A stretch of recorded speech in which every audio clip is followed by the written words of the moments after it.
Introduction to Data Management and Security in the Cloud. About this module. Module 1. Importance of Security. Introduction. In this module, you'll learn about the methods people use to keep their data secure on their devices. You'll explore the ways the cloud addresses data security and the importance of complying with security regulations to keep important data from malicious users. You'll also learn about the impact of data breaches and why it's in the best interest of companies and users to prevent them. Learning objectives. After completing this module, you should be able to identify different methods to secure user data on devices and in the cloud. Explain the importance of complying with security regulations. Describe the impact of data breaches on businesses. Security in a wired world. Think about all the things you do on your mobile phone, tablet, laptop, or other computing device each day. Your list might include messaging, online shopping, posting to social media, filling out forms for a bank or the government, or perhaps sending photos to friends and family. While you use a lot of content on your devices, you also send a lot of data to different places on the internet. If some of that data gets into the wrong hands, it might cause you harm. In the early days of computing, securing a computer might involve little more than locking a door. Before the networking of computers, the risk of a breach of sensitive data was more about securing the physical machine than having to prevent a computer from being hacked remotely. Usernames and passwords.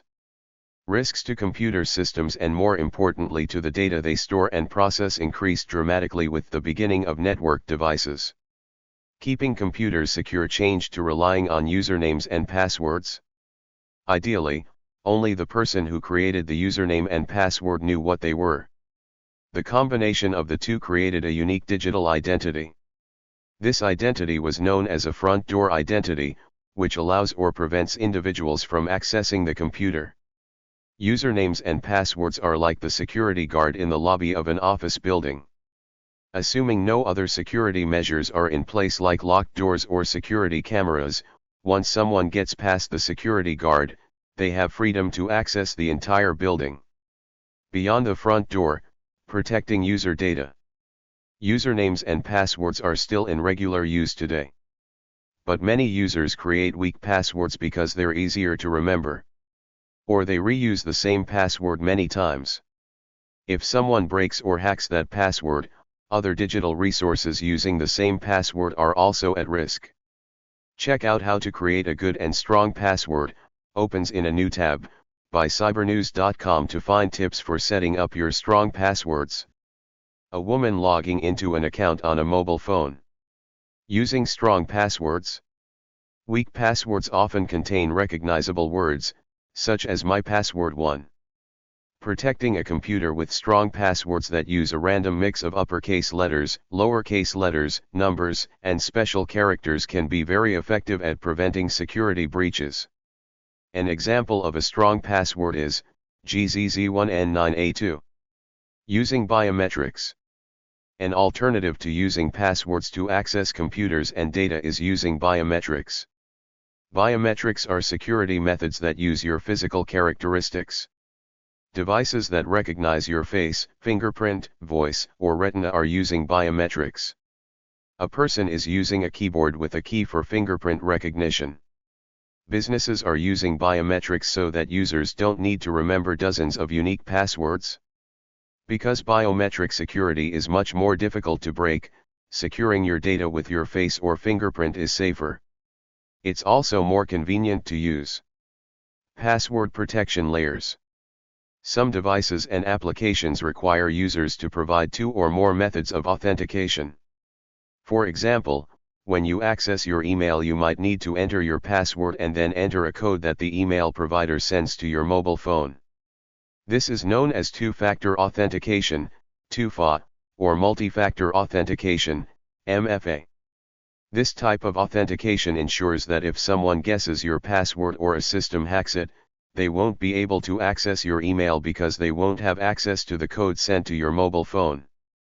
When you use a device in today's computing environment, you might need to provide a password, scan your face, use a fingerprint, or enter a code not only to access the device but also to access individual resources on the device.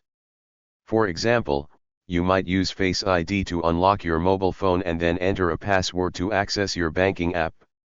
This next layer of security represents a big development in securing user data. Even if someone hacks into a device, this protection can stop them from accessing the data on the device. Users can also protect individual folders and files with unique passwords. Data security in the cloud. When you take a photo on your phone, you might save it to the cloud. This is convenient because it provides an automatic backup of your photos, saves space on your phone, and makes it easier to access your photo from anywhere. However, it also introduces a new possibility of compromising your private information. A person is taking a selfie photo with a group of people behind them. Protecting users and data. Let's walk through various technologies and tools that help secure user data in today's cloud-based world. Numbered divider 1.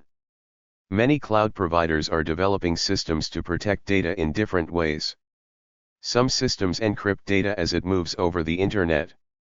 This is known as encryption in transit.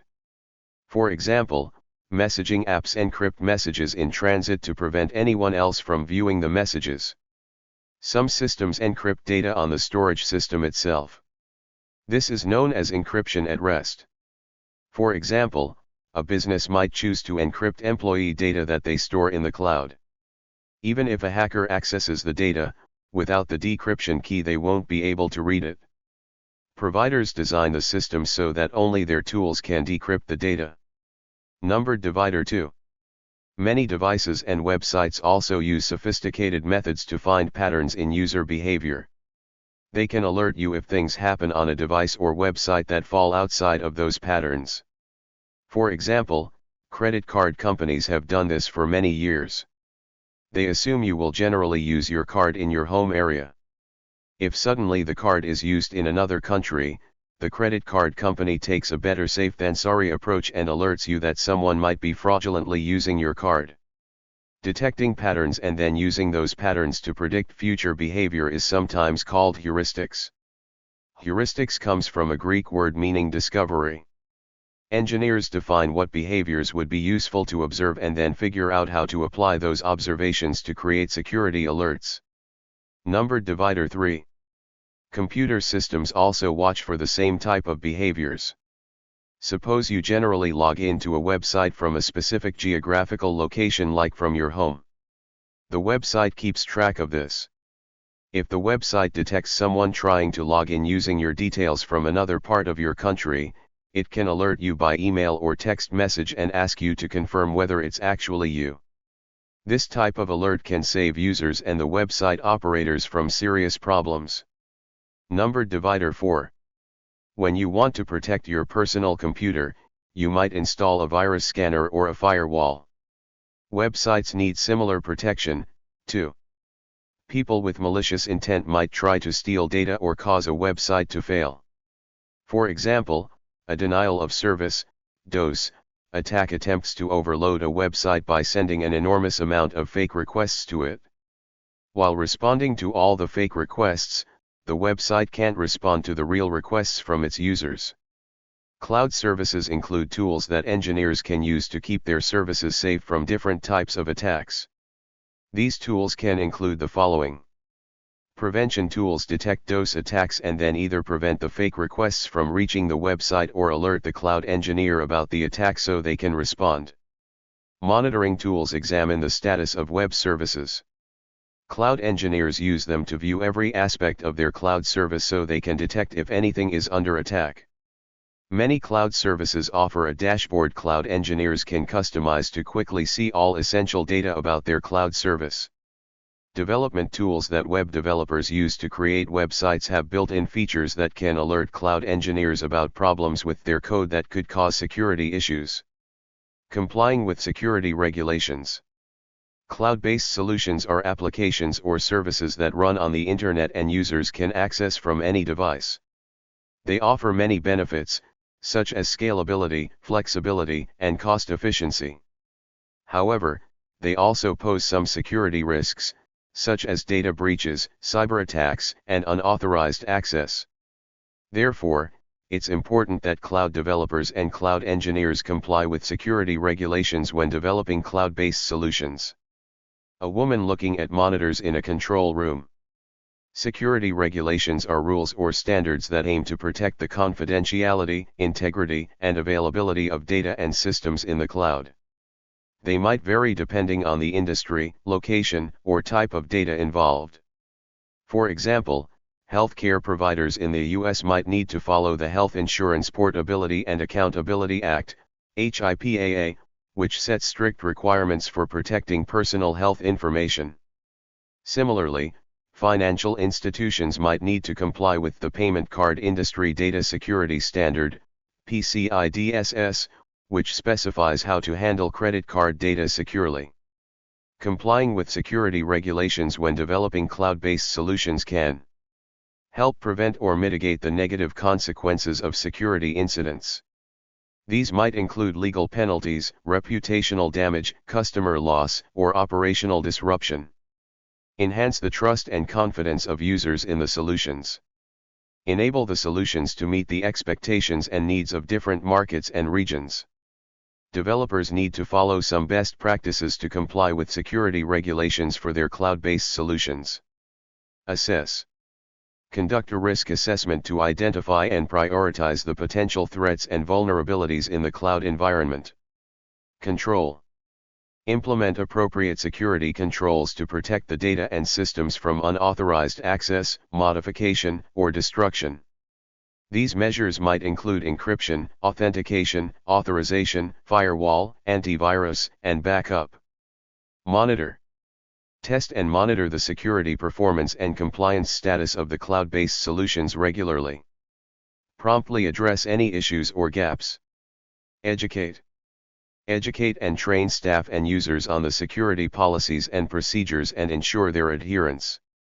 Review. Review and update the security regulations and practices as needed to keep up with the changing technology and environment. By complying with security regulations when developing cloud-based solutions, developers can ensure that their solutions are secure, reliable, and compliant. Following best practices benefits both the developers and their users. Impact of data breaches. How can a cloud security breach impact a company's reputation? A cloud security breach is a serious incident that can expose sensitive data, disrupt business operations, and damage customer trust. A company's reputation depends on how well it protects its data and its customers from cyber attacks. Select each section to learn about negative consequences of cloud security breaches. Loss of credibility. Customers might lose confidence in the company's ability to safeguard their data and privacy. They might question the company's competence and reliability, and switch to competitors or alternative solutions. This can result in reduced revenue, customer retention, and market share. Legal liability. The company might face lawsuits, fines, or regulatory actions for failing to comply with data protection laws and standards. It might also have to compensate customers or partners for any damages or losses caused by the breach. This can increase the company's costs and liabilities and affect its profitability and growth. Brand damage. The company might suffer from negative publicity, media attention, and public opinion. It might have to deal with reputational crises, damage control, and crisis management. The company might also have to invest in repairing its image and restoring its reputation. This can consume the company's resources and time and divert its focus from its core business activities. You can conclude that cloud security breaches have a big and lasting impact. It's critical for businesses to adopt proactive measures to prevent, detect, and respond to cloud security breaches. Some of these measures include implementing robust cloud security policies and practices, educating employees and customers about cloud security risks and best practices, encrypting data in transit and at rest, using strong authentication and authorization mechanisms, monitoring and auditing cloud activities and events, updating and patching cloud systems and applications regularly, Having a contingency plan and a recovery strategy in case of a breach. A data breach case study. A software vendor that offers a popular password manager application had two cloud security breaches. An unauthorized party, or threat actor, accessed a compromised laptop to access the company's development environment. Data they stole from there helped them exploit a vulnerability in third-party software to then access the company's backup storage. From there they stole encrypted and unencrypted customer data. Source: Security Incident Update and Recommended Actions, opens in a new tab, LastPass, by Kareem Touba, March 2023. How did the threat actor breach security? Examine the following timeline to learn more about this breach. In the first incident, a software engineer's work laptop was compromised. This allowed the unauthorized threat actor to gain access to the company's cloud-based development environment. They stole source code, technical information, and some internal system secrets. They used some of this information to identify targets for a second attack. In the second incident, the threat actor targeted a senior DevOps engineer. They used a vulnerability in third-party software to install malware on the engineer's device. Malware is malicious software that threat actors use to damage or take control of other people's computers. The threat actor used the malware to gain unauthorized access to the company's cloud backups and stole system configuration data, API secrets, third-party integration secrets, and customer data. How did the company respond? The software vendor shared technical information about the breach with law enforcement and threat intelligence partners. Unfortunately, the identity of the threat actor and their motivation remains unknown. The company took several actions in response to these incidents, including removing the development environment, deploying additional security technologies and controls, rotating relevant secrets and certificates, analyzing cloud-based storage resources, changing existing privileged access controls. The company also has prepared security bulletins for its customers with recommended actions for protecting their accounts. What was the impact of the breach? A speech bubble containing a $sign. The security breach cost the software vendor more than just the money to implement its responses. It also had a negative impact on the company's reputation. Several news outlets reported the incident and recommended that users stop using the company's password manager and switch to another one. The company has a history of security incidents dating back to 2011. The media criticized the company for not communicating effectively with its customers about the breach. How could the company better prepare? 3 hard disks with a shield in the lower right corner depicting data security. In general, companies can better handle data breaches by having a well-prepared incident response plan in place and training their employees to quickly deal with a data breach situation. The U.S. Federal Trade Commission advises businesses to take the following overall steps to secure systems and fix vulnerabilities from a breach. 1. Secure physical areas potentially related to the breach. 2. Mobilize a breach response team right away to prevent additional data loss. 3. Assemble a team of experts, such as a data forensics team, to conduct a comprehensive breach response and consult with legal counsel. 4.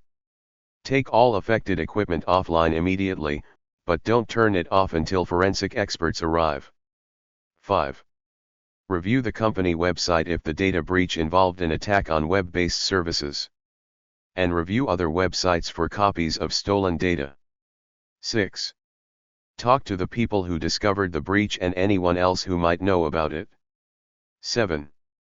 Don't destroy any forensic evidence during the investigation and remediation.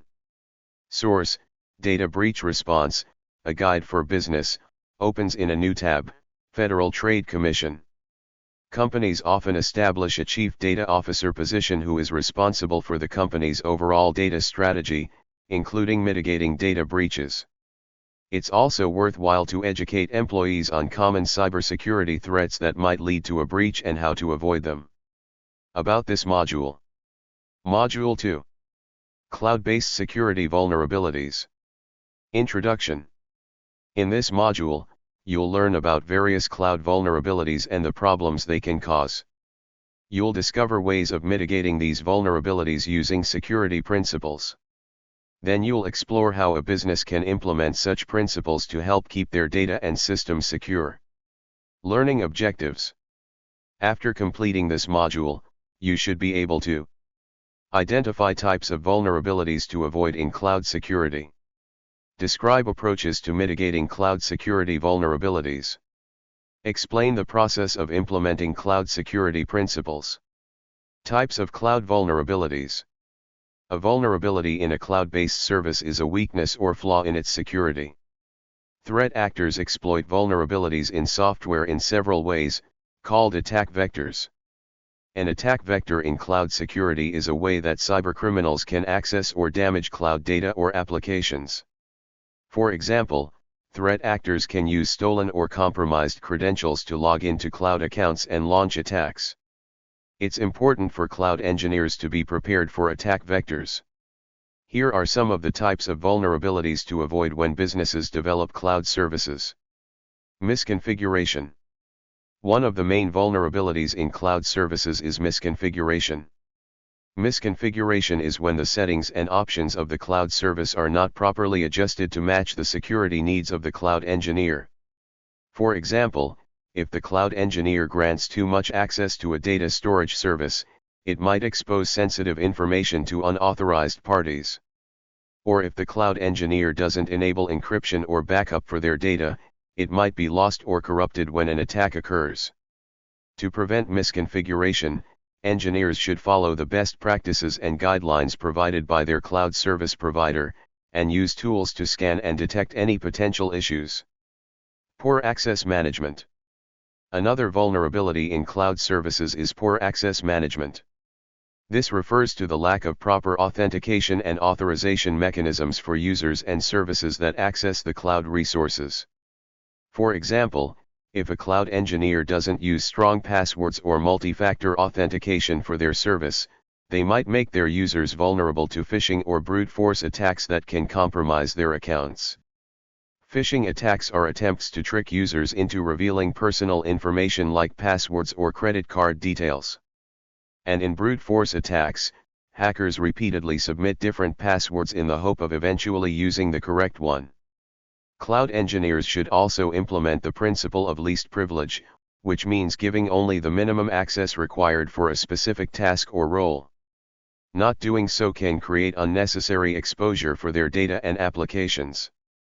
To improve access control, cloud engineers should use secure methods of identification and verification, and regularly review and update their access policies. Insecure APIs. Another vulnerability in cloud services is insecure APIs. APIs are interfaces that allow different applications and services to communicate and exchange data with each other. They are essential for cloud services to function properly. However, they can introduce security risks if cloud engineers don't design and implement them securely. For example, if the API doesn't validate the input and output data, it might allow applications to execute malicious code or commands on the cloud service. And if the API doesn't encrypt or protect the data in transit, it might expose the data to interception or modification by attackers. To secure APIs, cloud engineers should follow the standards and best practices for API development and testing.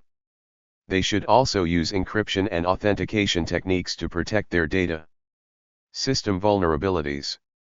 Another vulnerability in cloud services is system vulnerabilities.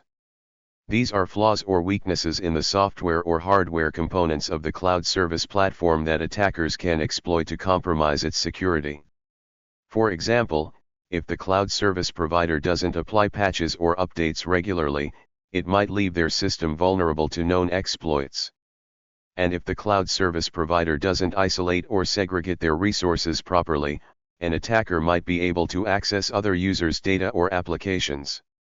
To mitigate system vulnerabilities, cloud engineers should choose a reputable and reliable cloud service provider that follows industry standards and best practices for security management and maintenance.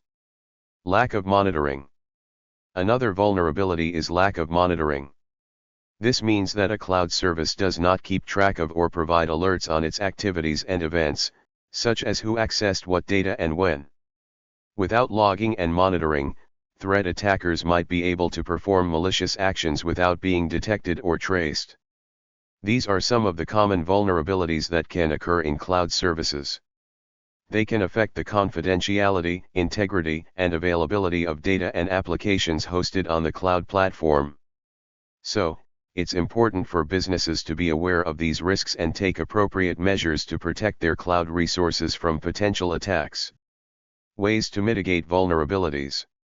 Cloud security is a critical concern for businesses and organizations that use cloud computing to store and process their data. Cloud engineers follow several key approaches to help mitigate cloud vulnerabilities and protect company data from attacks. These approaches include the shared responsibility model, the defense in-depth strategy, the principle of least privilege, patching and updating. Shared responsibility model. One of the most important principles for cloud security is to follow the shared responsibility model. This means that both the cloud service provider, CSP, and the cloud customer have roles and responsibilities for securing the cloud platform. The CSP is responsible for securing the infrastructure, such as the physical servers, networks, and hardware. The cloud customer is responsible for securing the data, applications, and access in their cloud environment. For example, the cloud customer should encrypt their data at rest and in transit, use strong passwords and multi-factor authentication, MFA, for user accounts, and configure access policies and permissions for different roles and resources. Defense in-depth strategy. Another approach for cloud security is to adopt a defense in-depth strategy. This means that cloud engineers should implement multiple layers of security controls to protect the cloud platform from different types of attacks. For example, a defense in-depth strategy might include firewalls, intrusion detection and prevention systems, IDS/IPS, antivirus software, web application firewalls, WAF, encryption, backup and recovery solutions, vulnerability scanning tools, and security monitoring tools. By using a defense in-depth strategy, cloud engineers can reduce the attack surface and increase the chances of detecting and preventing an attack. Principle of least privilege. Another approach for cloud security is to follow the principle of least privilege. This means that users and applications should only have the minimum level of access and permissions that they need to perform their tasks. By following this principle, cloud engineers can limit the potential damage that an attacker can cause if they compromise a user account or an application. For example, a user who only needs to read data from a database should not have write or delete permissions on that database. Similarly, an application that only needs to access a specific resource should not have access to other resources that are not relevant to its function. Patching and updating.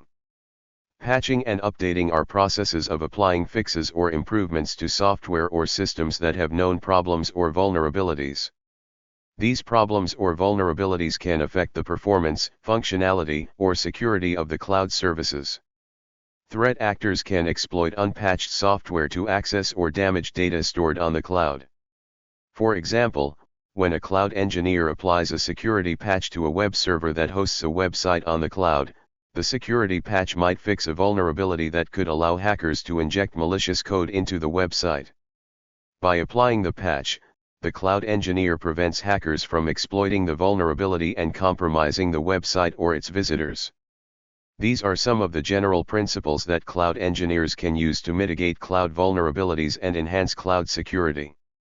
By following these principles, they can protect their data and applications from unauthorized access and ensure that their cloud platform is reliable and resilient. You're learning so much. Take a moment to check your knowledge of how to mitigate vulnerabilities. Implementing cloud security principles. Imagine a company, Cloudico, that provides cloud-based services to its customers. The company is committed to ensuring the security of its cloud platform. Explore the following timeline to learn more about how Cloudico follows the key approaches of securing cloud services to achieve this goal. Working as a team. To implement the shared responsibility model, Cloudico works closely with its cloud service provider, CSP, to ensure that the infrastructure is secure. The CSP is responsible for securing the physical servers, networks, and hardware, while Cloudico takes responsibility for securing the data, applications, and access in their cloud environment. The company's IT team regularly reviews and updates access policies and permissions for different roles and resources. They also implement strong passwords and multi-factor authentication, MFA, for user accounts and encrypt data at rest and in transit. Team of 4 people working around a table in an office. Building a strong defense. To adopt a defense in-depth strategy, Cloudico implements multiple layers of security controls to protect its cloud platform from different types of attacks.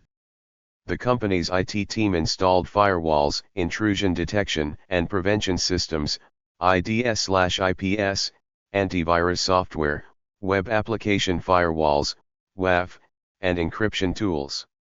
They also set up backup and recovery solutions, vulnerability scanning tools, and security monitoring tools.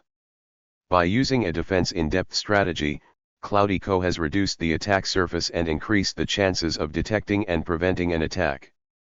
3 people looking at a laptop screen together. Securing users and services. To follow the principle of least privilege, Cloudico ensures that users and applications only have the minimum level of access and permissions that they need to perform their tasks. The IT team regularly reviews user accounts and application permissions to ensure that they are following this principle. For example, a user who only needs to read data from a database to produce financial reports, does not have write or delete permissions. Woman sitting at a desk working on paper while looking at a laptop screen. To her right is a computer screen showing graphical reports. Like any company, Cloudico faces challenges in implementing its cloud security principles. 1. One challenge is ensuring that all employees understand and follow the shared responsibility model. So, the company provided training and resources to help employees understand their roles and responsibilities in securing the cloud platform. 2. Another challenge is keeping up with the constantly evolving threat landscape.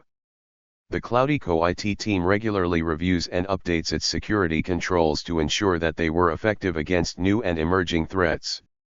Despite these challenges, Cloudico remains committed to following its cloud security principles to successfully mitigate cloud vulnerabilities. About this module. Module 3. Identity and Access Management. Introduction. In this module, you'll learn about the ways that cloud administrators manage access to cloud resources. You'll explore the ways users can gain access to cloud systems and cloud resources. You'll also learn the role and importance of access policies and procedures and how a zero-trust model keeps cloud resources safe. Learning objectives. After completing this module, you should be able to differentiate between authentication and authorization. Describe the process of identifying, authenticating, and authorizing users. Explain the process of enforcing access policies and procedures. Describe the purpose, benefits, principles, and elements of the zero-trust model. Accessing systems and resources.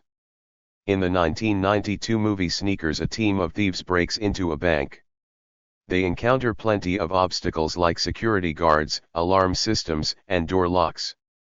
They successfully get past the security, break in, and steal a briefcase full of money. In the movie, the bank learns from the robbery what security holes and gaps exist in its system. Similarly, in the computer industry, security professionals learn from threat actors to implement more effective security measures. 2 important and widely used measures are authentication and authorization. Gaining access to a system, authentication. Authentication, auth-n, is a security measure that strengthens access points. Authentication allows only appropriate people or systems to enter a network and keeps others out. Lock screens provide an authentication service that allows only people with valid usernames and passwords to access a device. Devices also can authenticate users with other methods such as fingerprints, facial recognition, voice prints, and even retinal scans. Gaining access to resources, authorization. Say a child wants to get a snack and goes into the kitchen. Their parent wants to allow the child in the kitchen, but to prevent them from turning on the stove. The knobs of the stove are above the oven door, within reach of the child. How would you keep the child from turning on the stove? Many appliances have a small, built-in security device called a child lock. The child lock prevents the child from activating the appliance and helps to provide a safer environment for them in the kitchen.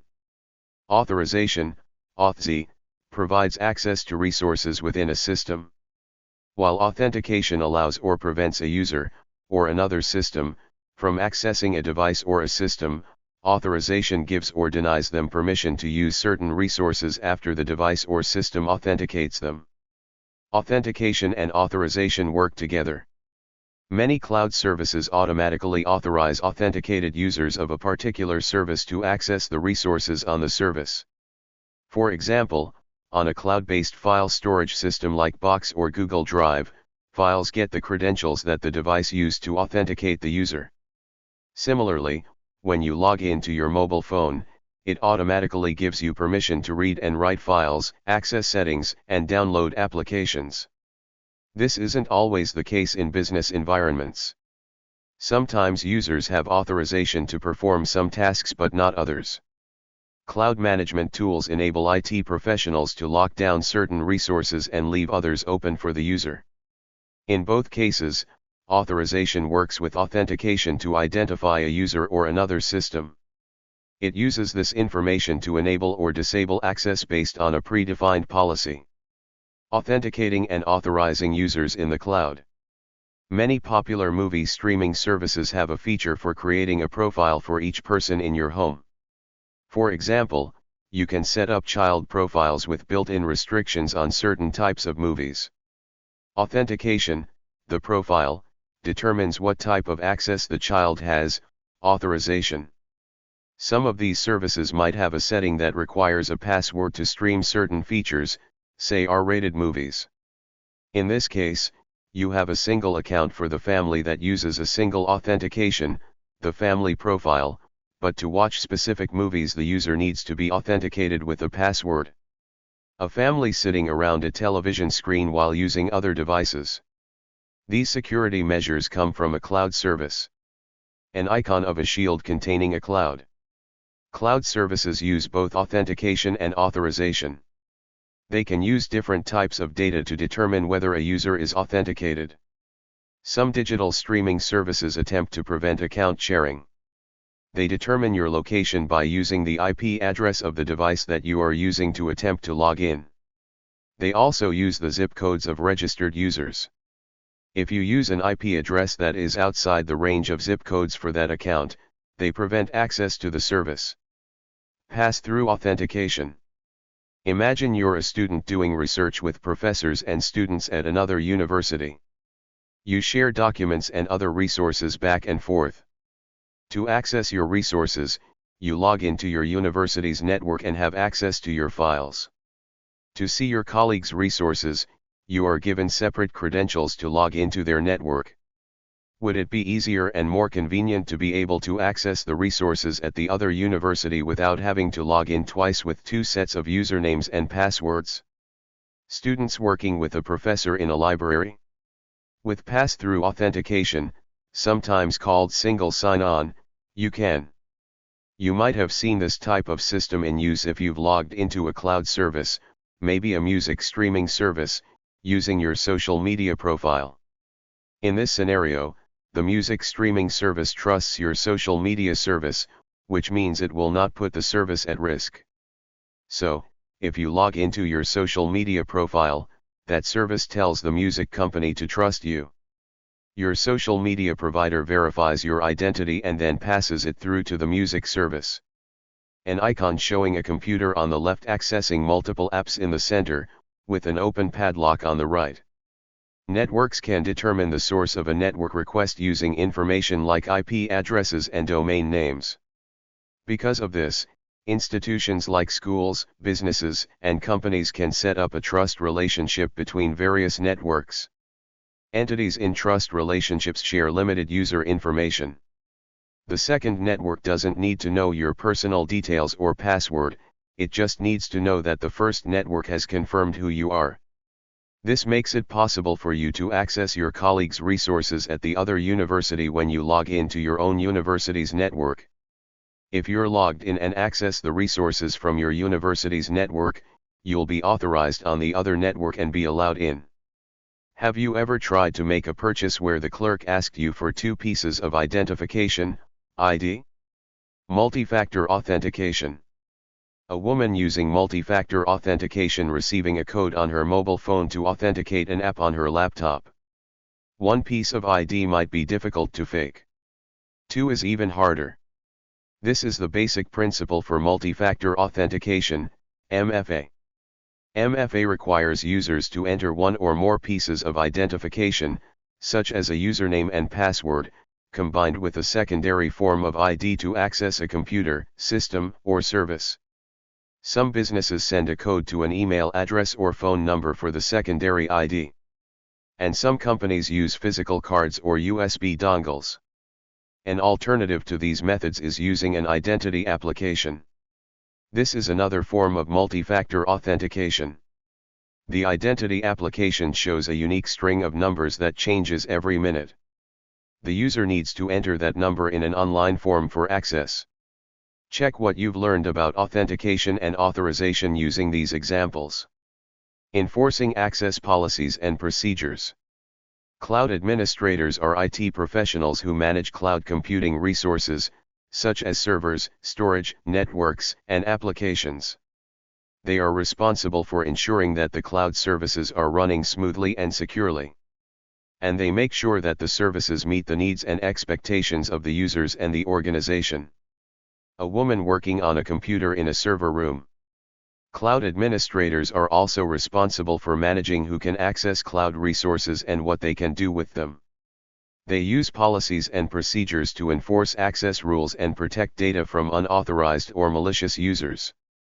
Policies are sets of conditions and actions that define what users can or can't do in a cloud service. Procedures are the steps or instructions that cloud administrators follow to implement policies. Select each card to reveal an example of how policies relate to procedures. Policy. A cloud administrator might create a policy that blocks access to cloud apps from unmanaged devices, such as personal laptops or phones. This policy helps prevent data leakage or theft if the device is lost or stolen.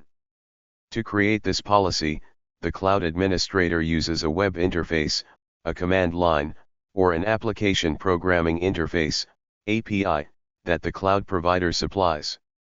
Procedure. The procedure for this policy might be: identify the apps and devices to block. Configure the app's security settings. Set up a monitoring system. Educate employees about the policy. This procedure can help prevent data leakage or theft if an unmanaged device is lost or stolen. Cloud administrators can also use policies and procedures to grant different levels of access to different users or groups of users.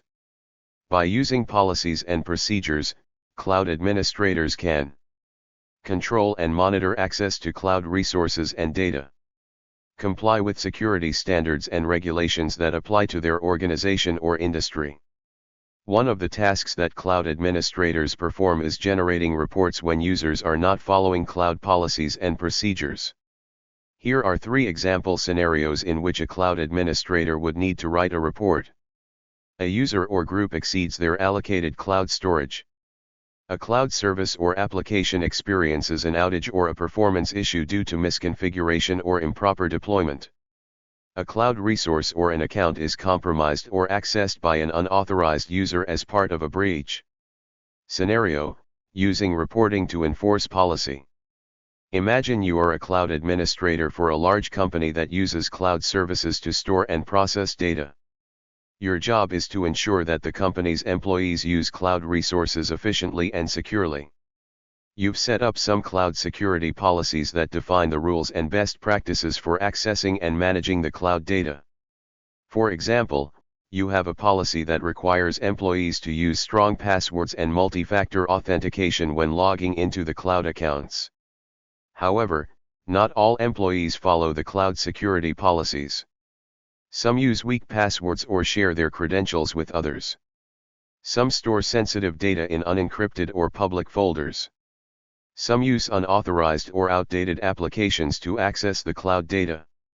These actions can expose the company's data to hackers, malware, or accidental deletion. A document and security batch. To monitor and enforce the cloud security policies, you create a report that describes where employees have not followed the policies and how this affects the cloud resources.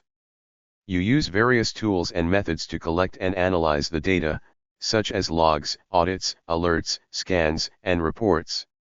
You also use some artificial intelligence and machine learning techniques to identify patterns and anomalies in the data.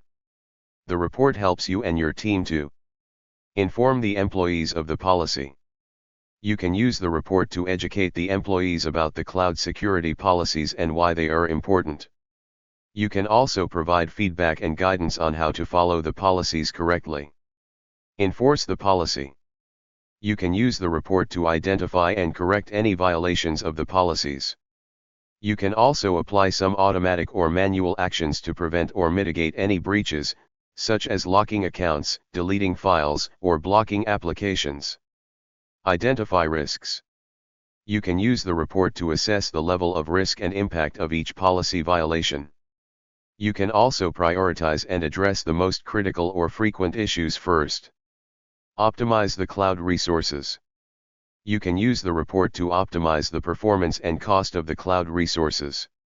You can also identify and eliminate any waste or redundancy in the cloud usage. By creating a report that describes where employees have not followed cloud security policies, you can improve the security and efficiency of your company's cloud services. What's in a report? Cloud administrators need to write their reports in a clear, concise, and accurate manner, using simple and non-technical language. They need to explain what happened, why it happened, what they did to fix it, and what should change to prevent it from happening again. They also need to provide evidence and data to support their findings and recommendations. Cloud administrators play a vital role in managing and maintaining cloud resources.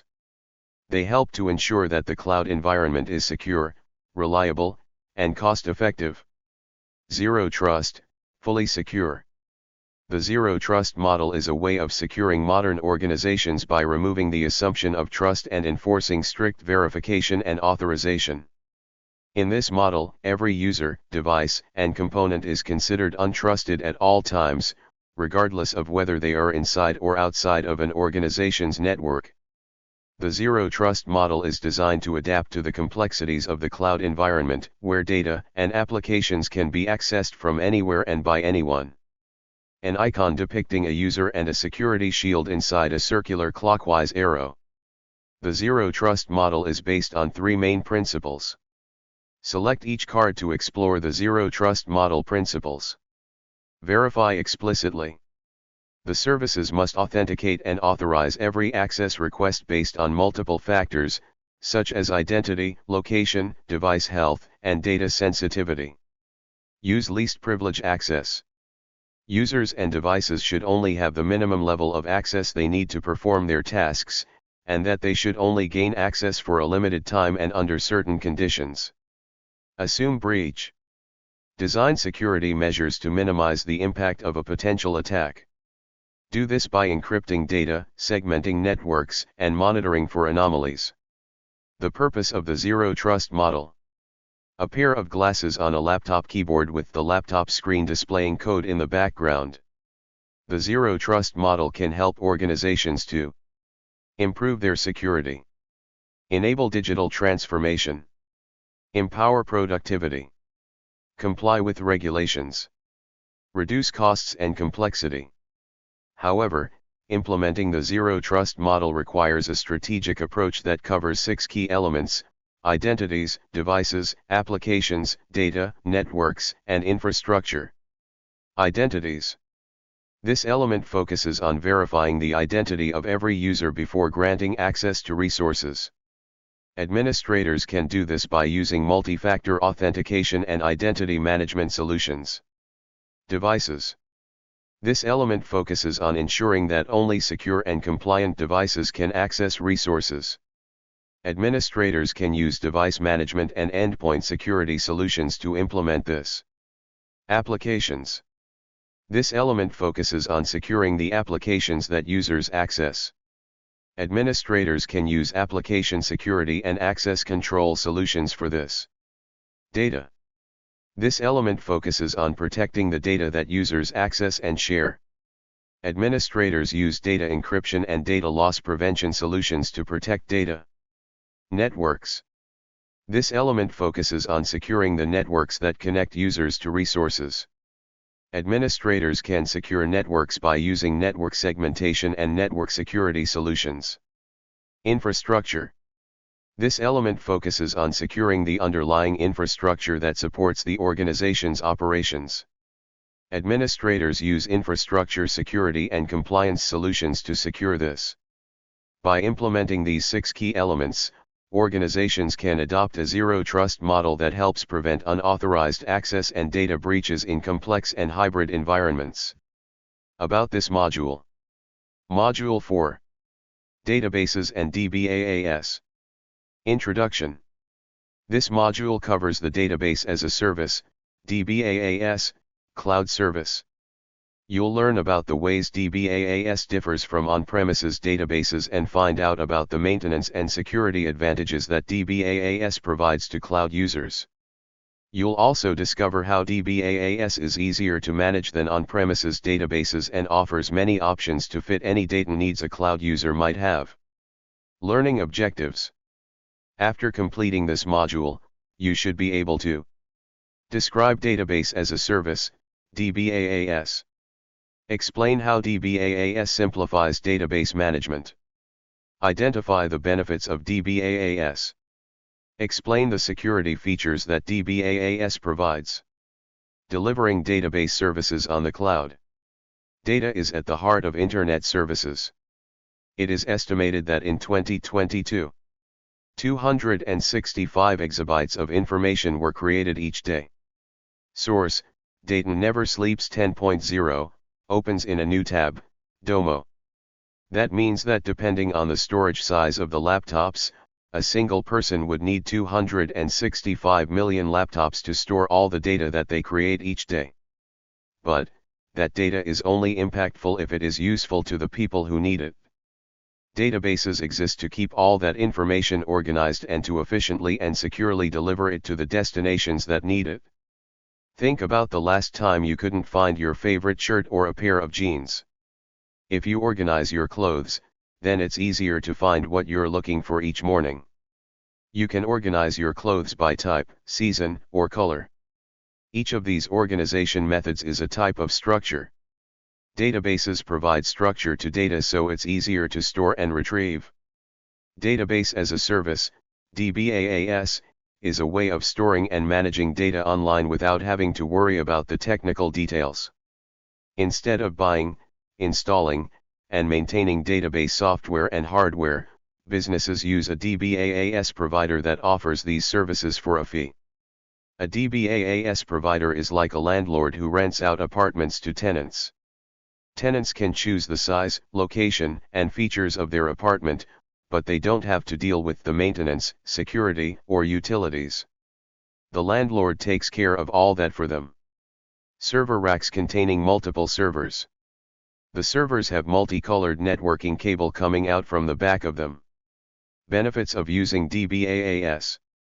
Similarly, a DBaaS provider lets businesses choose the type, capacity, and performance of their database, but they don't have to deal with the installation, configuration, backup, recovery, or scaling. The provider takes care of all that for them. Users can access DBaaS databases from anywhere using a web browser or an application programming interface, API. And businesses can easily change or upgrade their database as their needs change. Select each card to reveal more about the benefits of using DBaaS. Cost savings. Businesses only pay for what they use and don't have to invest in expensive hardware and software. Flexibility. Businesses can scale their database resources up or down as their demand changes. Availability. Users can access the database anytime and anywhere with an internet connection. Security. Data is encrypted and protected by the provider's security measures. Reliability. Data is backed up and replicated by the provider to ensure high availability and disaster recovery. Managing databases with DBaaS. Database management is the process of creating, maintaining, and securing databases. Databases are collections of organized data that are stored in a way that makes them easy to access and manipulate. Database management can be challenging and time-consuming, especially for large and complex databases that require specialized skills and software. DBaaS provides many benefits for users who need to manage databases. DBaaS can reduce the cost and complexity of database management by eliminating the need for purchasing, maintaining, and upgrading the database infrastructure. Improve the availability and reliability of databases by providing automatic backup, recovery, and failover options. Enhance the scalability and performance of databases by allowing users to adjust the size and capacity of their databases according to their needs. Provide better security and compliance for databases by encrypting the data and following the best practices and standards of the cloud industry. Managing databases with DBaaS, a case study. Online Products Incorporated is a large online retailer that sells a variety of products to customers around the world. The company has been using an on-premises database system to store and manage its product catalog, customer orders, inventory, and other business data. This means it houses and maintains its data on servers at the company's own premises. However, as the company grows, it faces several challenges with its on-premises database system. 1. High maintenance costs. The company must invest in hardware, software, security, backup, and personnel to keep its database system running smoothly and securely. 2. Limited scalability. The company must anticipate its data growth and provision enough resources to handle peak demand. This results in over-provisioning and underutilizing resources, or under-provisioning and poor performance. 3. Lack of flexibility. The company must adhere to the database vendor's specifications and limitations for the database system. This restricts the company's ability to customize its data model, optimize its queries, and integrate with other services. To overcome these challenges, Online Products Incorporated decided to migrate from an on-premises database system to a DBaaS model. By using DBaaS, the company no longer has to worry about the hardware, software, security, backup, and personnel aspects of its database system. The DBaaS provider takes care of all these aspects and charges the company only for the resources it uses. Online Products Incorporated can scale its database system up or down according to its data volume and workload. The DBaaS provider automatically adjusts the resources and performance of the database system based on the demand. The company can choose from a variety of database types and features offered by the DBaaS provider. The company can also easily modify its data model, optimize its queries, and integrate with other cloud services. The migration process from an on-premises database system to a DBaaS model involved several steps. Take a moment to review the overall steps that Online Products Incorporated took. Step 1. Assess current state. Online Products Incorporated had to assess the current database system and identify the data sources, schemas, queries, and dependencies. Step 2. Select a provider. Once the assessment was complete, Online Products Incorporated selected a suitable DBaaS provider and a compatible database type and feature set. Step 3. Plan the move. Moving to a new system involves forethought, and Online Products Incorporated had to spend time planning the migration strategy and timeline, including testing, validation, backup, and rollback options. Step 4. Migrate the data. With a plan in place, Online Products Incorporated began migrating their data from the on-premises database system to the DBaaS model. They use tools and methods provided by the DBaaS provider and third-party vendors. Step 5. Verify the data. After the migration, Online Products Incorporated had to make sure everything worked as expected. They invested time in verifying the data integrity and functionality of the DBaaS model and resolving any issues or errors. Step 6. Make the switch over. Finally, Online Products Incorporated switched their applications and services from the on-premises database system to the DBaaS model and continued monitoring the performance and availability of the new system. Summary. The migration process took several weeks to complete and required close collaboration between the Online Products Incorporated IT team and the DBaaS provider support team. The migration process was successful and resulted in improved efficiency, reliability, and security of data management. Online Products Incorporated saves time and money on its database operations and can focus more on its core business activities. Securing databases with DBaaS. Cloud services that provide DBaaS have made database security a top priority. When a business chooses to move its data from servers housed on premises, they must ensure their cloud provider will prioritize the security of their data as much as they do themselves. A control icon showing 5 slider controls set at different values. One key difference between on-premises and DBaaS security is that with on-premises, a company has more control over their security protocols and can customize them to their specific needs. With DBaaS, the provider handles most of the security details, which can be both a convenience and a potential concern. However, DBaaS providers typically have advanced security measures in place, including encryption, backup and recovery, and access control, which might be harder for a business to implement themselves due to cost and complexity. A database security icon showing 3 databases with a small shield in the bottom left. A tools icon showing a crossed screwdriver and wrench. Another difference is that with on-premises, the company is responsible for maintaining and updating their own security measures.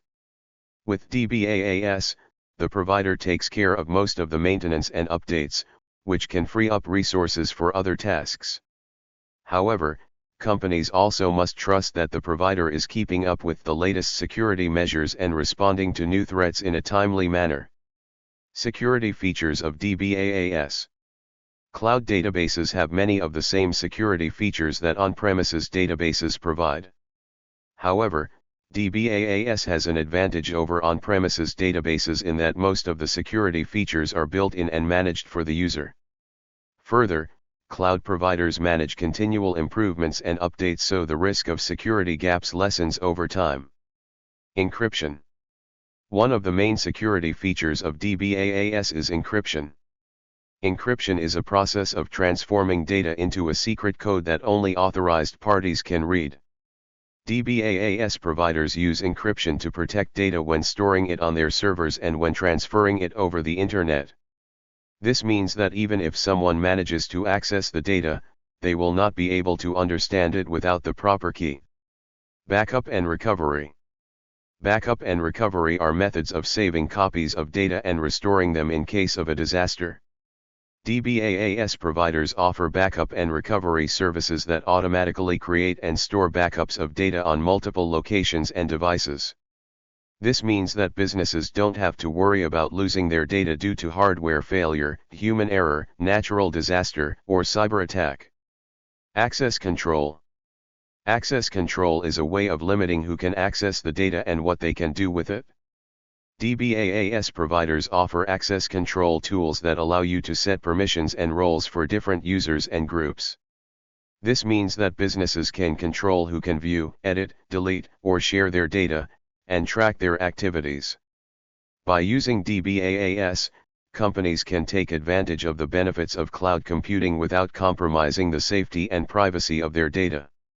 DBaaS also saves businesses time, money, and resources that they otherwise would spend on maintaining their own database system. About this module. Module 5. Data Governance and Data Compliance. Introduction. In this module, you'll learn about 2 aspects of data management: data governance and data compliance. You'll find out about the support from cloud service providers and the tools they provide. Then you'll follow a scenario of a company implementing governance and security on the cloud. Learning objectives.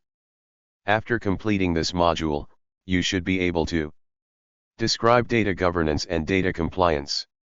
Identify cloud support for data governance and data compliance. Identify the cloud security tools that support data governance and data compliance. Managing data in the cloud. Over the last 2 decades, computers have allowed you to digitize everything from family photos to academic records to tax returns. Before this, people stored family photos in physical photo albums. Whenever you wanted to relieve memories from a family vacation, you needed to sift through photo albums or boxes of photos. File storage was difficult, and if you lost a photo, it was difficult, if not impossible, to get back. The development of computers has made the process of data storage much simpler, but it has also generated much more data to store. Smartphones enable us to take more photos than ever before. And the internet has enabled companies to gather, store, and use more customer data than ever before. As the digital landscape continues to evolve, the need for proper data management becomes increasingly critical.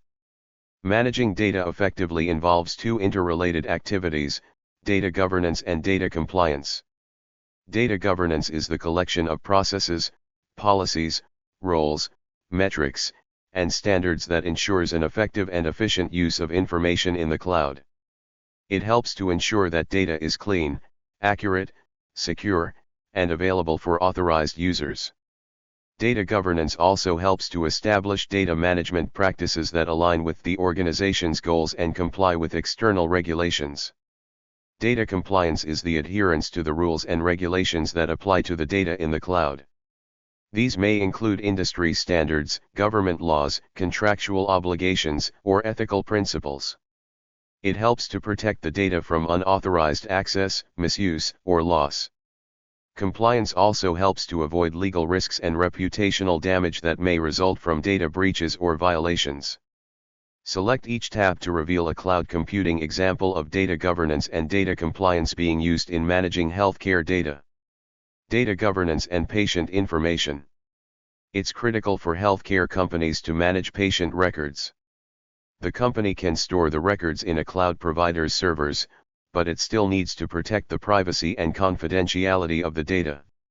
So, the company can use encryption, access control, auditing, and backup methods to ensure that the data is safe and reliable. Data governance helps the company use the cloud service effectively and responsibly. Data compliance for patient health records.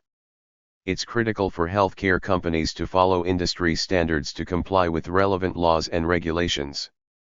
For example, a U.S. healthcare company can use a cloud service provider to store and process protected health information, (PHI), for patients. The healthcare company must comply with the Health Insurance Portability and Accountability Act, HIPAA, which sets standards for data privacy and security for patients in the U.S. The cloud service provider must also comply with HIPAA and provide written assurances that it will safeguard the PHI. Both parties must ensure that the data is protected and compliant with the regulation. Data governance and data compliance are critical for cloud computing because they enable companies to take advantage of the benefits of the cloud while minimizing the risks. By implementing a data governance and compliance framework, companies can ensure that their data is well managed and protected in the cloud. The importance of data governance and compliance. Has a data breach ever affected you personally? If someone tried using your credit card or hacked into your social media account, then the answer is yes. When a data governance and compliance breakdown happens, it can be both costly and damaging to the reputation of the company and to the customer. A data breach impacted over 400,000 customer accounts when threat actors stole personal data from British Airways.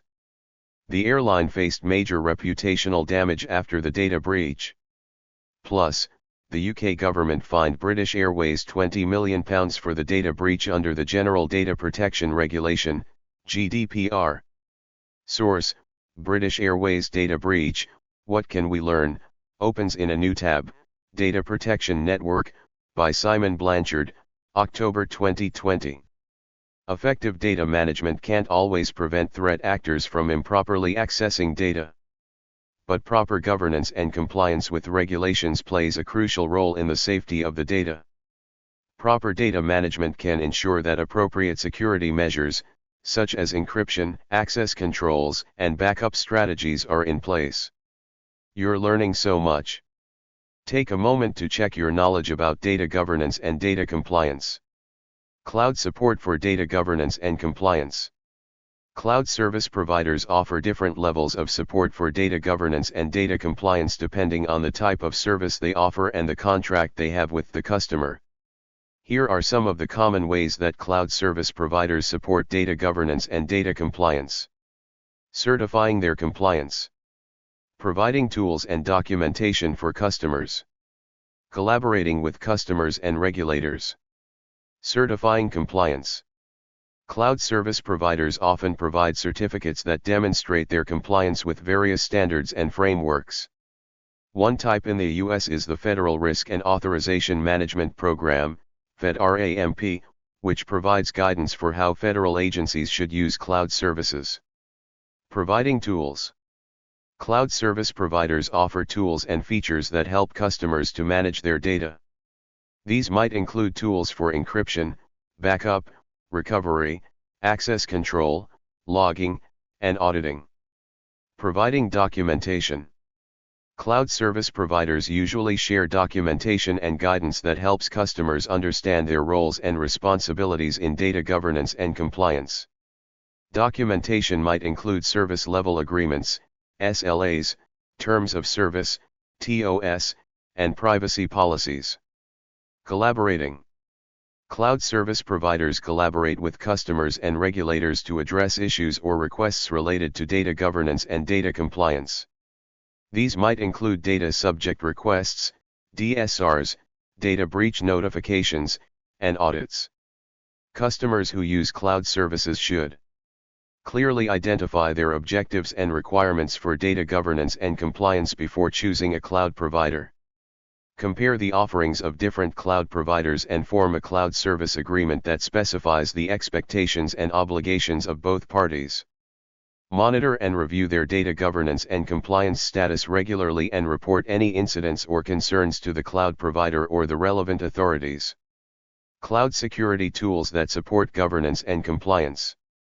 Cloud security tools are software or services that help businesses protect their data and applications in the cloud. Cloud security tools can also help businesses to manage data governance and data compliance. Encryption. Encryption is the process of transforming data into a secret code that only authorized parties can read.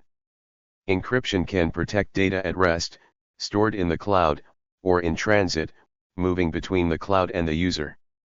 Most cloud providers offer encryption for both data at rest and data in transit, using industry-standard algorithms and protocols. Key management. Key management is the process of creating, storing, and managing the keys or passwords used to encrypt and decrypt data. Key management is essential for ensuring that only authorized parties can access the encrypted data.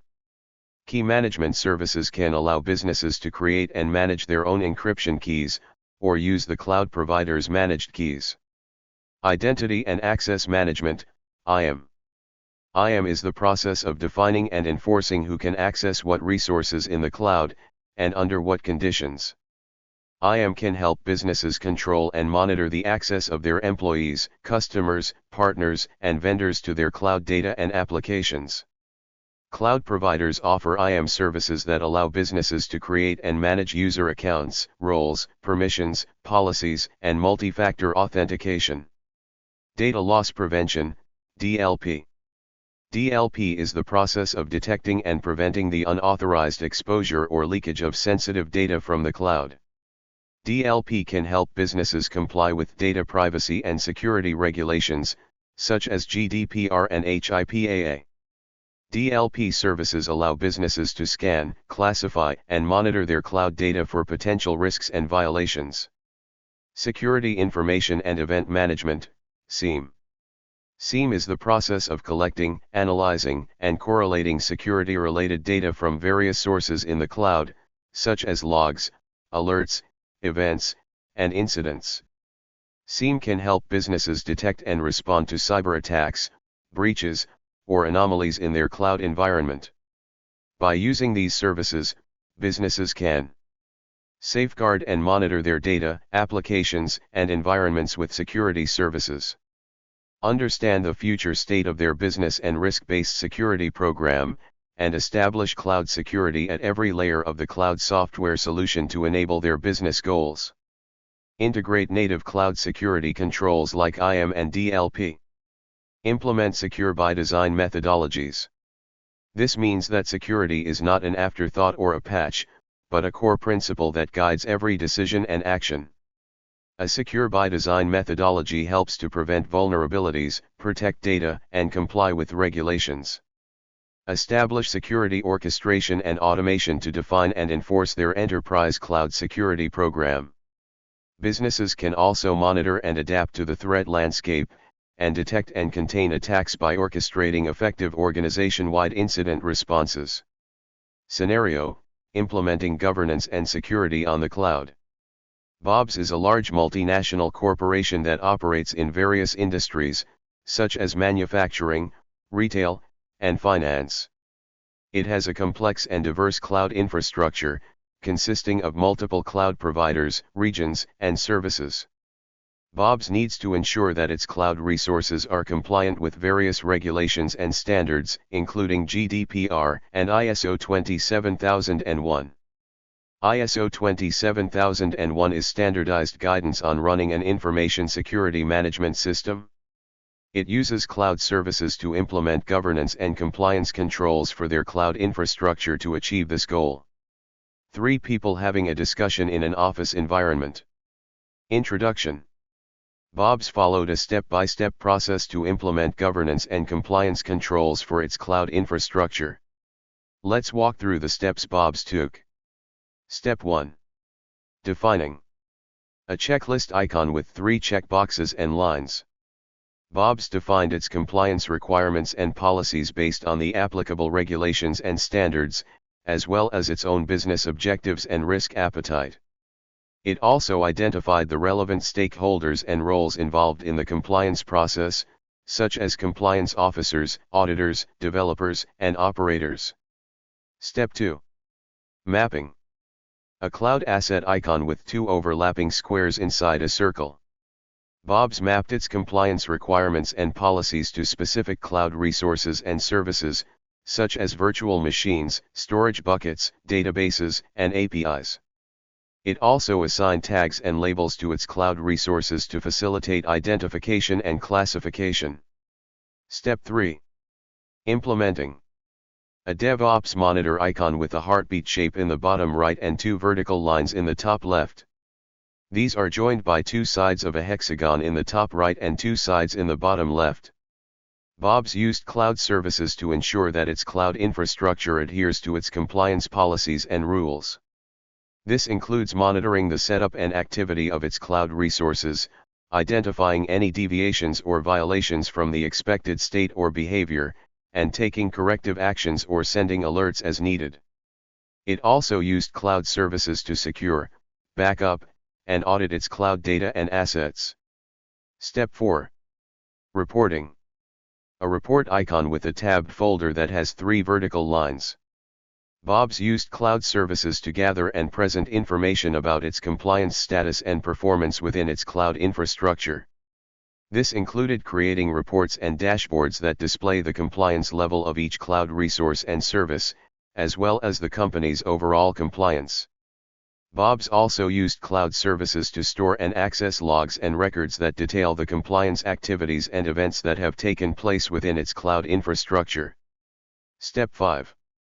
Validating an auditing icon with a magnifying glass over lines of text, all enclosed in a circle. DBaaS uses cloud services to confirm and validate its compliance results within its cloud infrastructure. This includes conducting regular or on-demand audits and assessments of its cloud resources and services using predefined or custom checklists and criteria. It also uses cloud services to connect with external auditors and regulators, who can securely access and review the company's compliance evidence. By using cloud services to implement governance and compliance controls for their cloud infrastructure, Bob's achieved several benefits, including improved compliance efficiency and effectiveness.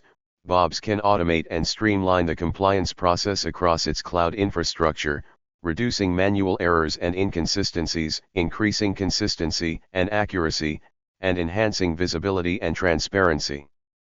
Reduced compliance costs and risks. Bob's can take advantage of the scalability and flexibility of the cloud to optimize the use of its cloud resources and services.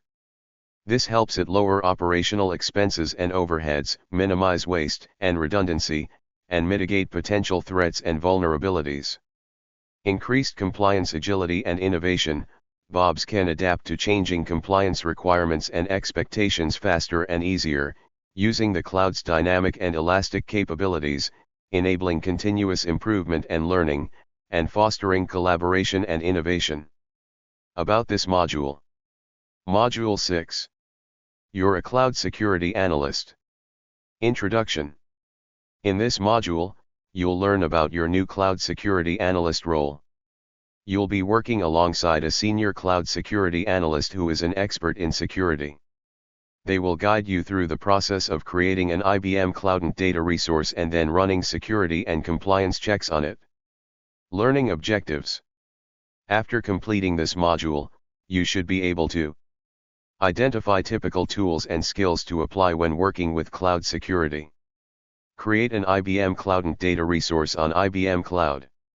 Set up cloud object storage. Create a control library in the IBM Security and Compliance tool. Run a security and compliance check on the IBM Cloudant data resource.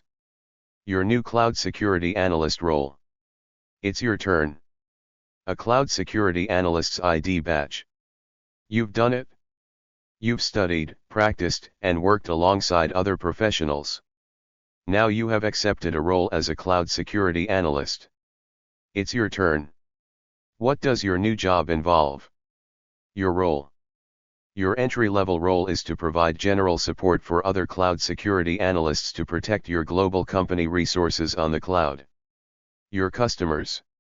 Your department focuses on creating and delivering internal company software and services using the cloud. Your area.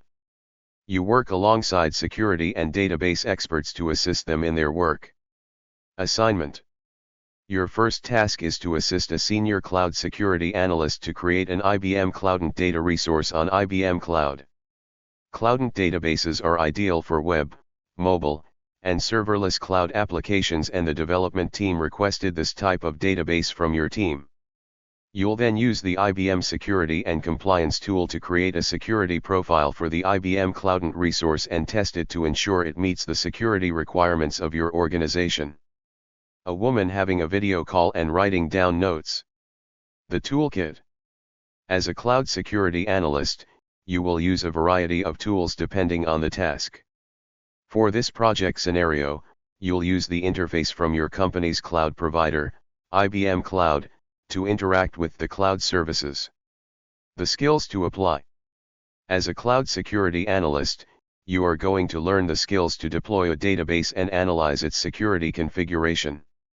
You'll apply technical and testing skills to be successful in your job. Technical skills. Deploy an IBM Cloudant database. Create a security profile on the IBM Security and Compliance tool. Run the IBM Security and Compliance tool. Testing skills. Review the security settings for the database. Evaluate the results of the tests performed by the IBM Security and Compliance tool. Cloud security analysts use a variety of these skills when working with cloud services. In the deploying an IBM Cloudant database scenario in this course, you'll practice using a cloud interface to deploy a database and use the interface to evaluate the security of that database. Your first project. Purpose of the project. The software development team in your company needs a secure database in which to store sensitive customer data, and they've asked your team to deploy it. In addition to creating the database for the team, you've been tasked with ensuring that the database is set up in the most secure way possible before handing it off to the development team. Your scope of work. The senior security analyst decides to use an IBM Cloudant cloud database for this purpose. He's asked you to help deploy the database and then create a security profile on the IBM Security and Compliance tool against which you'll test your newly created database. You'll then review the results of the test which the senior cloud analyst will use to make further decisions. The process works as follows. You'll create an IBM Cloudant data resource on IBM Cloud. You'll set up a cloud object storage instance to hold the results of the security test you'll run.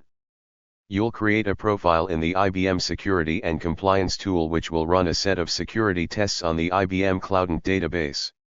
You'll review the result of the tests so you can call out any issues to the senior cloud security analyst. Working together. In this simulation, you'll be pair programming with the senior cloud security analyst on their laptop. Pair programming is a software development technique in which two programmers work together on one computer. One of them, called the driver, writes code. The other one, called the observer or navigator, reviews each line of code, and gives feedback.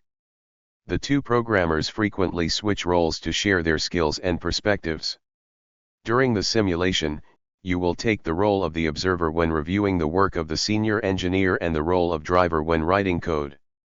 Important note, you do not need to install, download, or run files to complete this course, including IBM Cloudant, IBM Cloud, or the IBM Security and Compliance tool. You'll use the following simulation to practice the steps and learn in a safe, pretend environment. Simulation, secure an IBM Cloudant database. Darren, the senior cloud security analyst, has already discussed the project requirements with the software development manager and will guide you through the steps to secure and deploy the database. There are 28 steps to complete. Start the simulation. Simulation transcript. Secure an IBM Cloudant database.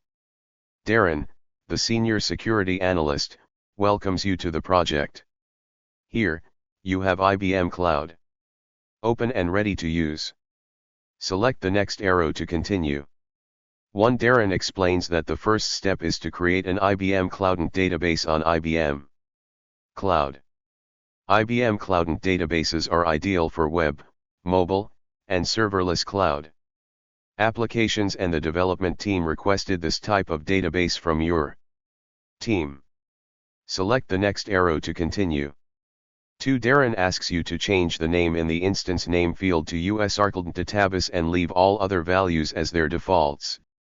Select the Create button to create the database. 3. Darren thanks you for setting up the database and explains that the next step is to prepare for the security check. Because the database will be storing user information, your team needs to ensure that it's using encryption and a secure authentication method. First, you will perform a visual check of the database. Settings. Select the next arrow to continue. 4. Darren asks you to open the resources page of the IBM Cloudant database you just created to verify 2 settings. Under the name column, select US Cloudant database from the list of databases.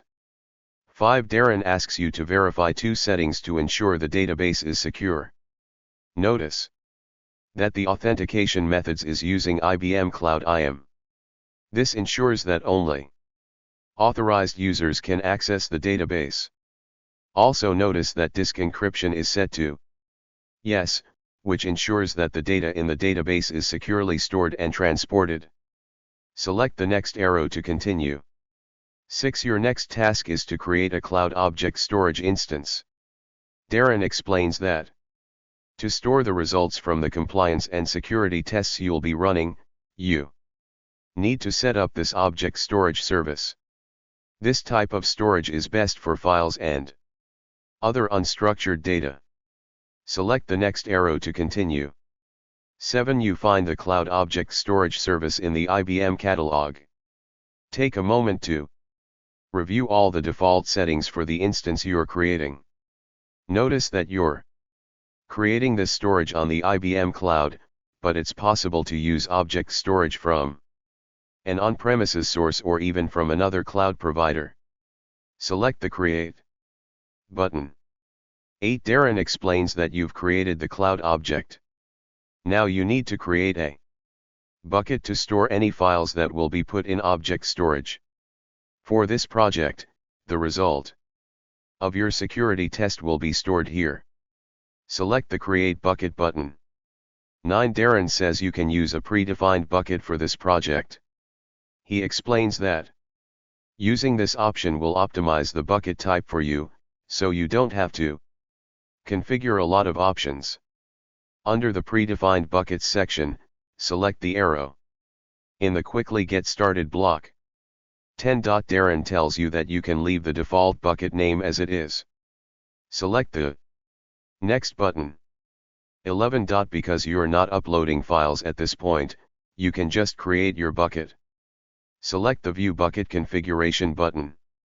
12. Darren thanks you for creating the cloud object storage and tells you that you're now ready to create the Cloudant tests and store them in the cloud object storage you just created. Select the next arrow to continue. 13. Before you can run any security tests, Darren attaches the cloud object storage you created earlier. He attaches the storage by configuring the settings in the Security and Compliance tool. Select the next arrow to continue. 14. Darren explains that you're ready to create some tests that you can run against the IBM Cloudant database to make sure it's ready for the development team. He points out on the Security and Compliance page that the service enables you to create a control that will run specific tests against services on IBM Cloud. He asks you to start by creating a control library that will store the controls. A control is similar to a policy in that it defines the security measure your organization requires. Darren has selected the Controls menu item. Under Controls, select Control Libraries. 15. Darren asks you to create a new control library that will store the IBM Cloudant controls. You open the Control Libraries menu item so you can create a new control library. Select the Create button to create the control. 16. Darren asks you to name the control library. Place your cursor in the name field and type the following text. Then, press Enter. Cloudant Database Controls. 17. Darren asks you to give the control library a meaningful description. Place your cursor in the description field and type the following text. Then, select the Create button. A set of controls to ensure our Cloudant database is secure. 18. Darren thanks you for creating the control library. He explains that the control library needs assessments, the actual tests the tool will perform against the database. He creates a new control called Cloudant Developer Control.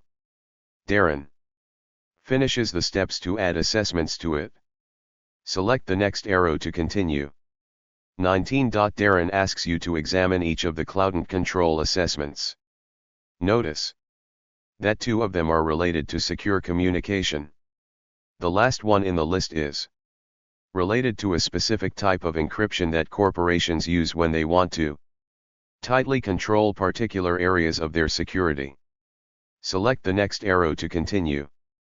20. Darren explains that you'll run the IBM Cloudant tests that will check that the database is enabled with encryption and is accessible only through HTTPS, which is a secure way to send data over the internet. Select the checkboxes for check whether Cloudant is enabled with encryption and check whether Cloudant is accessible only through TLS 1.2 or higher and select Create. 21. Now that you've added the assessments, you can create the control. On the Create a Control page, select Create. 22. Darren thanks you for your help and tells you that you're almost ready to run the assessments against the IBM Cloudant database. In order to run the tests, the Security and Compliance Service needs a profile under which to run Darren completes this last step. Select the next arrow to continue. 23. Darren tells you that now that the profile has been set up, it's time to create an attachment. An attachment is joining a profile to a set of assessments. Once you join a profile with assessments, the IBM Cloudant tests will run and you can view the results. Select Create. 24. Here's the profile and scope page. Darren tells you that you need to select a scope that includes the IBM Cloudant database you created earlier. You'll use the default scope for this project. Under Scope, select Default from the drop-down menu, and then select the Next button. 25. This is the parameters page. There aren't any parameters you need to set or edit for this assessment. You can skip this and select the Next button. 26. Here's the scan settings page. Darren tells you that you can leave the scan settings to their defaults. The scan setting defaults will run a scan on your IBM Cloudant database once every day and show you a report. This will help you know if something critical has changed on your database that might compromise the data in it. You'll be able to see the results in the Security and Compliance dashboard. Select the Next button. 27. This is the review page. Darren reviews the attachment settings and thanks you for your work. He instructs you to create the attachment that will start the scan.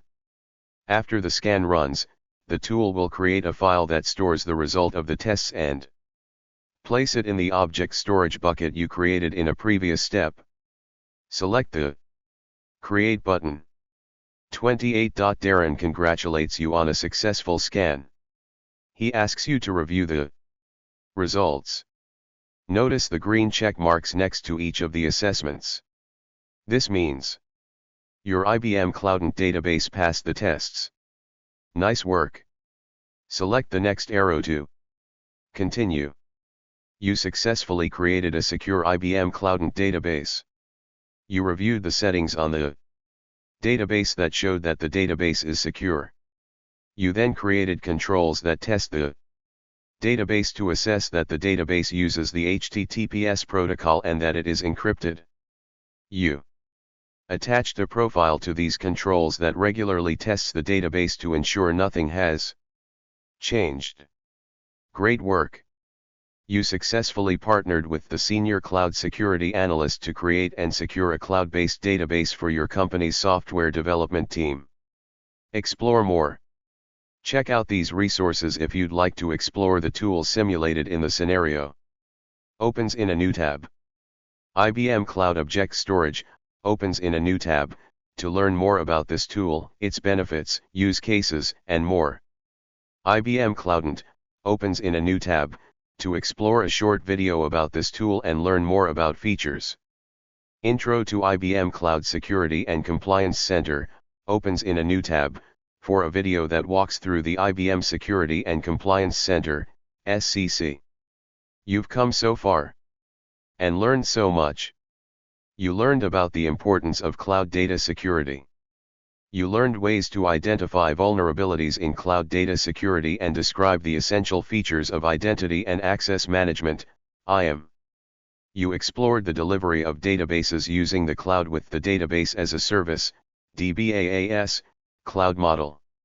And you learned about how to ensure cloud database integrity and security using data governance and data compliance. In the last module, you got a chance to put what you've learned into practice by using a simulation to create an IBM Cloudant database and review the settings in the database. Now that you've completed this course, you should be able to explain the importance of cloud data security. Identify ways to mitigate different types of vulnerabilities in cloud data security.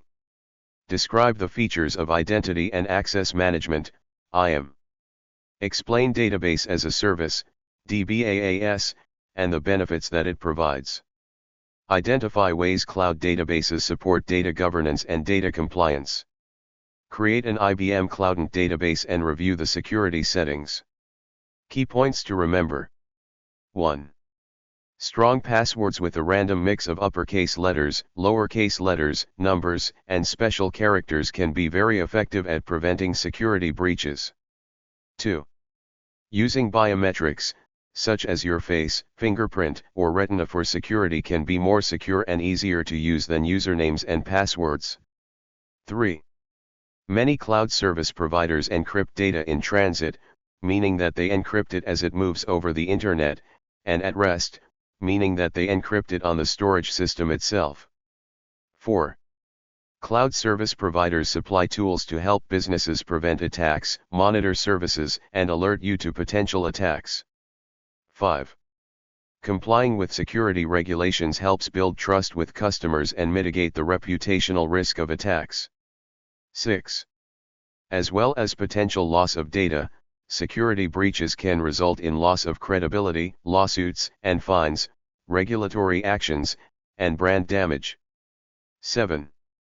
Misconfiguration, improper access management, insecure APIs, system flaws, and lack of monitoring make cloud services vulnerable to attacks. 8.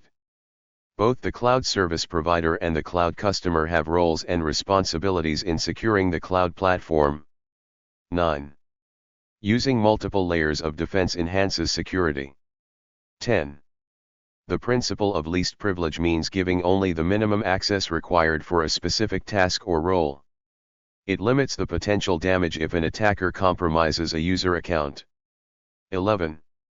Authentication allows only appropriate people or systems to enter a network and keeps others out. 12. Authorization gives or denies permission to use certain resources after the device or system authenticates them. 13. Pass-through authentication, or single sign-on, enables trust relationships between various networks so you can log into one network and then automatically access another trusted network. 14. Multi-factor authentication strengthens security by requiring users to present more than one method of identification. 15. Policies are sets of conditions and actions that define what users can or can't do in a cloud service. 16. Procedures are the steps or instructions that cloud administrators follow to implement policies. 17.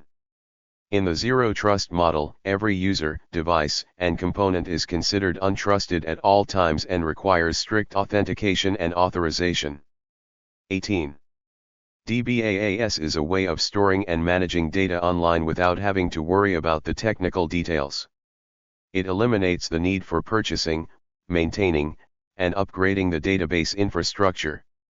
It provides automatic backup, recovery, and failover options. And it encrypts data and follows best security practices. 19. Data governance is the collection of processes, policies, roles, metrics, and standards that ensures an effective and efficient use of information in the cloud. 20. Data compliance is ensuring data is compliant with company and government laws and regulations, such as GDPR and HIPAA.